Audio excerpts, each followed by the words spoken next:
Everyone, over the years, I've covered many areas of halacha, Baruch Hashem, short, but I think pretty thorough. I want to now go out into go out on a limb, pretty brave, and talk for a few days about kashrus. And the reason I want to talk about kashrus is I don't like talking about kashrus, but the reason I want to talk about kashrus is because I saw, like Pesach, how confusing it is for people, including me. It's very confusing. I don't want to, just to be clear, I don't want to talk about like this rabbinut I like and that rabbinut I don't like. That's a different, no politics here. But just some of the yesodos of kashrus that I see people are confused in. So let's start with this. What is a hechsher? Halachically, I'm speaking now halachically. What is a hechsher? Most of us are by now trained that we don't buy things without some kind of a marking on the bag or a plumba or something like that. So what is a hechsher? Where does this come from? And I've heard people say that, well, this is the takana of the Arba Kehilos in Europe, or this came about in America. It's a modern thing. Maybe it's an old thing, time to go on them. So let's just make this clear. It's a Gemara. The Gemara says in Avodah Zarah, in a number of places, as a matter of fact, I think it's Avodah Zarah Chavtes, Mem Gimel, Lamates, Amud Beis. There's a number of brises which say that there is a certain amount of things, specifically, here's the Rosh Tevis, Yimach Machag. Ein koinen Yimach Machag Elamin Hamumcha. So the Gemara spells out what's Yimach Machag. So just briefly, Yimach, in other words, Yud Mem Ches, Yayin, Murayis, Cholov, Melech, Saloncardias, Chiltis, Gvina, 6 things that you're not allowed to buy unless you're buying it from a mumcha. You can't buy those things from an amoritz. And the Gemara goes on to say that if you do buy it from an amoritz, you have to have overstanding him some type of a mumcha. I wasn't sure exactly what all these 6 things are, so I opened up the Art Scroll English Gemara to explain, and it says exactly this: Yayin, Marayis, Cholav, Melech. It didn't translate at all, except for Cholav. It said milk. So it wasn't helpful. And the reason it's not helpful, I guess the reason they didn't commit to certain translations is because big machlokes and rishonim what those translations are. But what we see, a very fascinating thing. That's a Gemara in one place. In another place, the Gemara has Ein Koinen Alamina Mumcha, a different list. In another place, in a different list. In Syria, if you go to Syria, the Gemara says, from Israel, you're traveling to Syria, so then you have another list. And the Talmud Yerushalmi has another list. So what is it? All these things? The answer is this is not Xeris Chazal per se.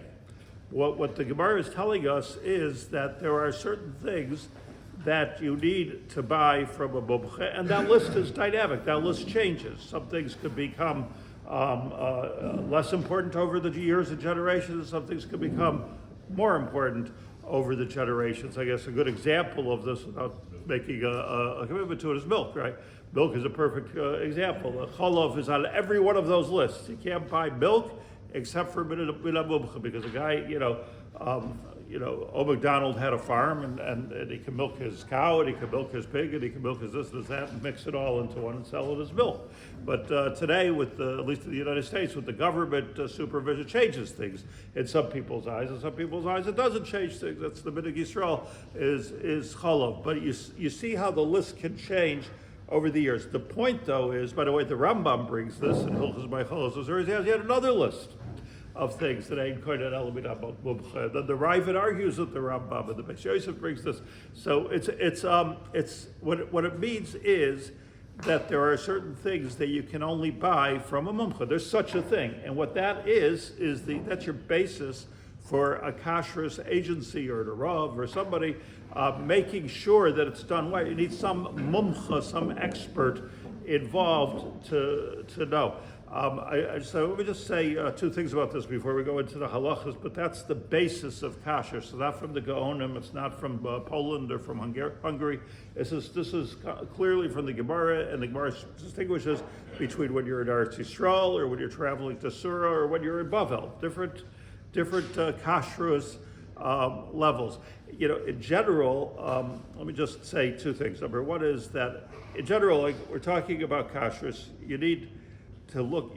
I always say this to people. You need to look at three things. You need to look at should I trust this one's kashrus or not? So first thing you have to look at is their Yiras Shamayim.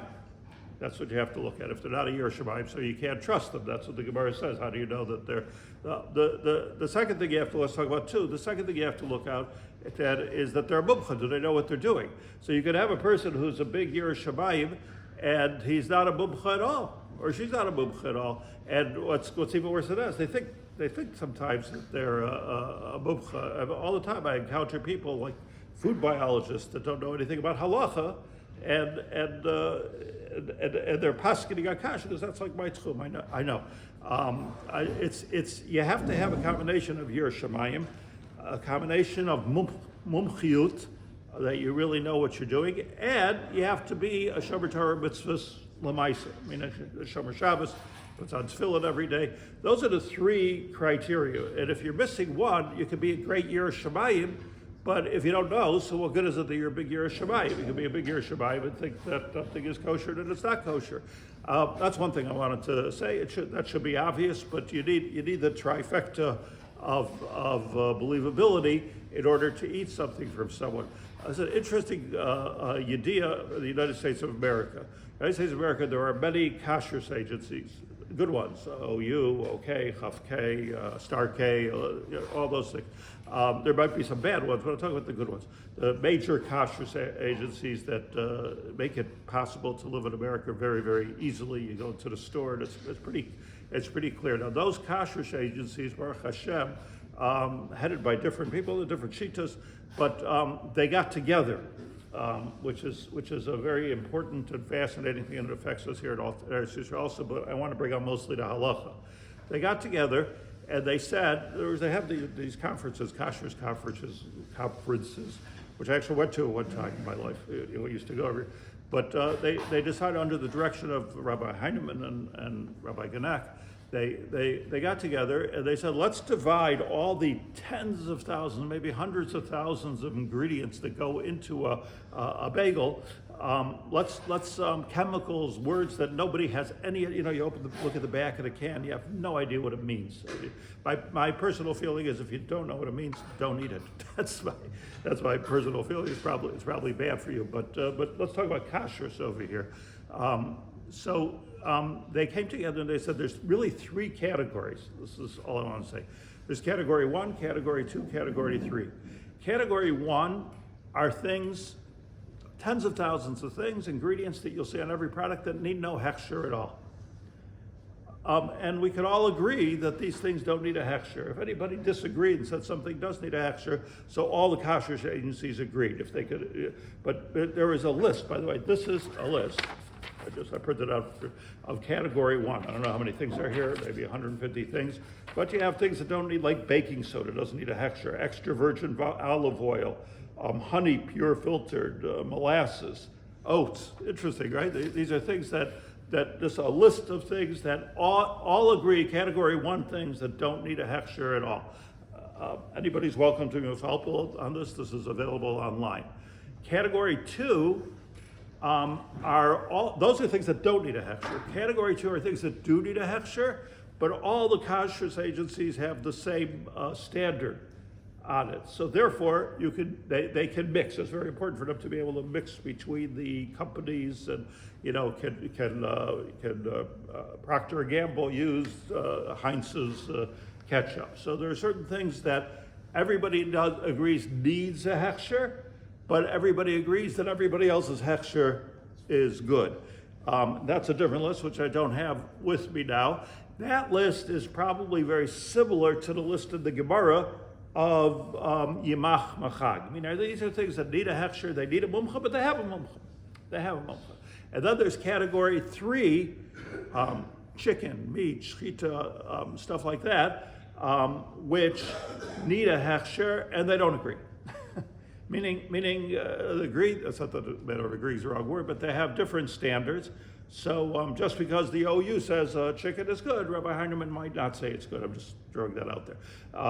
Those are things that you can't assume everybody is agreeing with. So that's a very, very important thing. I mentioned this, first of all, it's an important yediyah in kashrus, but I mentioned to point out the lumdus of it. The lumdus of having category 1, category 2, category 3 is really to say pshat in the Gemara, in Avodah Zarah, the Yerushalmi, and in the Rambam, and in the Beis Yosef, because there are certain things the Gemara points out, and as I say, it's a dynamic list. There are certain things that are category 1. You can go to Syria, buy whatever you want over there, and when it comes to pickles is one of the lists. Just buy pickles. You don't have to worry about it. Just buy flour, buy oats. You can buy that stuff. Then there are things that they say in kaidin elamina mumcha. And then there are third things which, no, that needs already shtei chasimos, and it needs a mashkiach, and oiben al gabav, hilchos shchita. That's a category 3. And until we understand the halachic difference between the category 3 and who's able to say that this is kosher if it's in category 2, which I believe most of the things you find in the shelf are in category 2. Is everybody following me? So that's where hashgacha begins, and that's where we have to know, well, are they doing the right job, whoever's doing it, or are they not doing the right job? And that becomes the next question.